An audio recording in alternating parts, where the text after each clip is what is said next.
السلام علیکم۔ آج بات ہو رہی ہے قلندر کی۔ قلندر کسے کہتے ہیں؟ سوال آپ نے پوچھا ہے۔ سوال اچھا لگا، اس لیے میں نے سوچا کہ اس پر ایک ویڈیو بنا دی جائے۔ تو یہ ویڈیو اسی سلسلے میں بنائی جا رہی ہے۔ تو چلیے ہم ویڈیو شروع کرتے ہیں۔ پہلے ہم قلندر کے معنی جانتے ہیں۔ تو قلندر کے معنی ہے مست، فقیر، اور آگے کہہ سکتے ہیں کہ قلندر کہا جاتا ہے بے نوا، تہی دست آدمی، دین و دنیا سے آزاد آدمی، لاؤبالی، یہی سب معنی ہے۔ اور مفہوم کی طرف جاتے ہیں تو جو یہاں سامنے ہے، جو لغت میں ہے، وہ لغت میں کیا ہے کہ وہ شخص جو روحانی ترقی یہاں تک کر گیا ہو کہ اپنے وجود اور علاقے دینوی سے بے خبر اور لا تعلق ہو کر ہمتاً خدا کی ذات کی طرف متوجہ رہتا ہو۔ یہاں یہی کہا گیا کہ وہ ہے جو اتنی ترقی کر چکا ہے، جو خدا پاک کو ڈھونڈ چکا ہے، یعنی خدا پاک تک اس کی رسائی ہو چکی ہے، یعنی اس کا درجہ بہت آگے تک جا چکا ہے، اسے ہی کہتے ہیں قلندر۔ لیکن یہاں پر کچھ اور بھی میں آپ کو بتانے جا رہا ہوں۔ قلندر ایک قوالی تھی، دمادم مست قلندر۔ اس کے علاوہ بھی بہت سارے اشعار ہیں۔ مرقد کا شبستاں بھی اسے راست نہ آیا، آرام قلندر کو تہ خاک نہیں ہے، علامہ اقبال کہتے ہیں۔ اسی طرح قتل شفائی جیسے شاعر نے بھی قلندر لفظ کا استعمال کیا ہے کہ حالات کے قدموں پہ قلندر نہیں گرتا، ٹوٹے بھی جو تارا تو زمیں پر نہیں گرتا۔ شعر کے مفہوم کو اگر سمجھیں گے تو بڑی بات کہی ہے انہوں نے۔ قلندر کے بارے میں کہا ہے کہ قلندر ایک ایسا تارا ہے جو ٹوٹ بھی جائے تو زمین پر نہیں گرتا ہے، یعنی اس کی پہنچ ایسی ہوتی ہے، یعنی اس کی ذات ایسی ہوتی ہے جو عام لوگوں سے برتر ہوتی ہے۔ لیکن یہاں آپ کو میں بتانے جا رہا ہوں بہت کچھ قلندر کے بارے میں۔ قلندر جہان تصوف میں ایک ایسی ہستی کو کہا جاتا ہے جس نے اپنے آپ کی پہچان کر لی ہوتی ہے، اور اپنے خالق کی پہچان بھی اس نے ساتھ میں کر لی ہوتی ہے۔ سب سے پہلے اپنی پہچان کر لی اور ساتھ ہی اپنے خالق کی بھی پہچان کر لی، تو اسے قلندر کہتے ہیں۔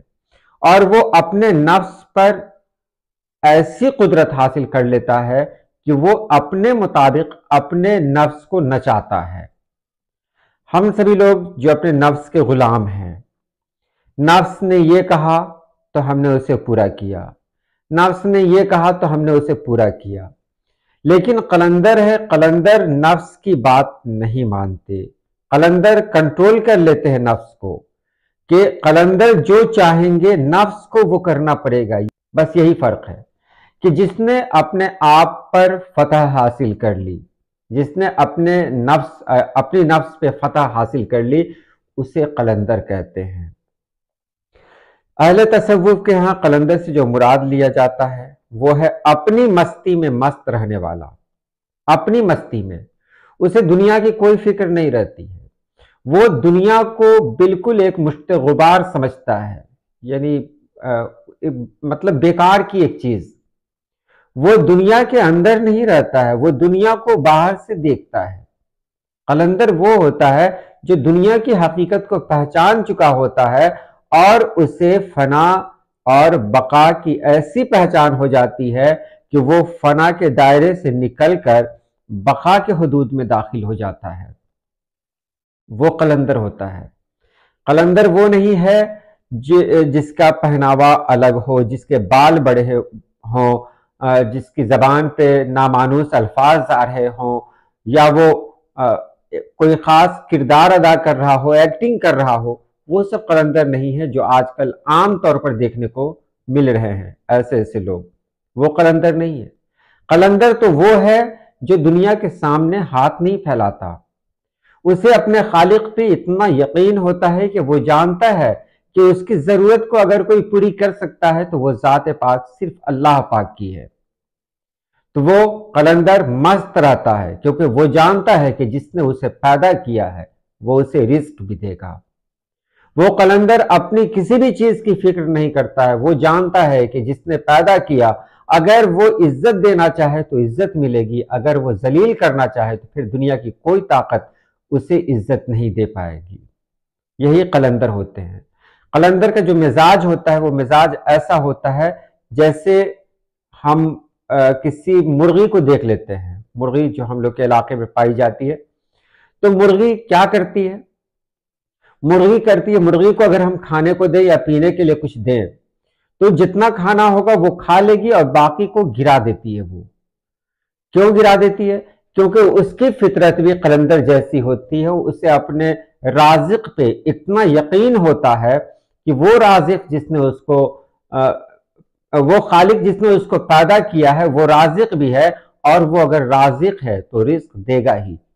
وہ بچا کر نہیں رکھتی ہے، مرغیاں بچا کر نہیں رکھتی ہیں۔ نتیجہ یہ ہوتا ہے کہ عام پرندوں کو آپ دیکھیں گے اسے کھانا ڈھونڈنا پڑتا ہے، لیکن کسی مرغی کو کھانا نہیں ڈھونڈنا پڑتا ہے۔ اگر ہمارے آنگن میں کوئی مرغی ہے تو تھوڑا دھیان دیں گے اس پر کہ وہ وہاں بھی منہ مارتی رہتی ہے جہاں ظاہری طور پر مجھے یا ہمیں کچھ نظر نہیں آتا ہے، کیونکہ رازق اس کا خیال رکھتا ہے۔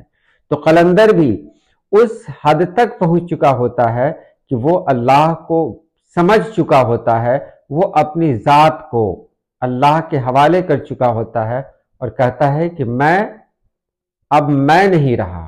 وہ قلندر ہوتا ہے۔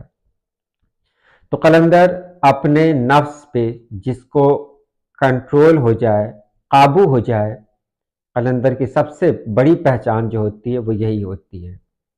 قلندر وہ ہے جو دنیا سے کوئی لو نہیں لگاتا، دنیا سے کوئی امید نہیں رکھتا، وہ سب کچھ اللہ کے حوالے کر دیتا ہے، اللہ پہ چھوڑ دیتا ہے، اور اللہ اگر اس کو خوشحالی دے وہ اس پر بھی راضی ہے، اور کوئی تکلیف اس کی زندگی میں آتی ہے وہ اس پر بھی راضی ہوتا ہے۔